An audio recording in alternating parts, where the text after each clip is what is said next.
धेरै जस्तो देवताहरू ढुङ्गाको बनेको हुन्छ, चुपै लगाएर पनि बस्छ। जुन पीठमा गए पनि, जुन मन्दिरमा गए पनि एउटै कुरा मैले मागेको छु, देशमा शान्ति होस्, देश विघटन नहोस्, एकता कायम रहोस्। यही प्रार्थना जुनै पनि पीठमा मैले गएर गर्ने गरेको छु।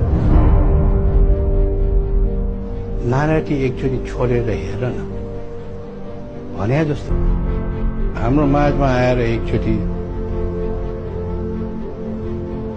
हिँडिदेऊ, बसिदेऊ भने जस्तो पो लाग्यो। अरूलाई एकचोटि चलाएर हेर न त्यस्तो पो लाग्यो।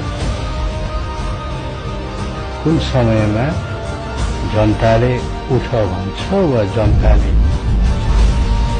यो समय भयो के न के गर्नुपर्छ, त्यो समयमा ढुङ्गा पनि बोल्ला। हेर्दै जाउँ।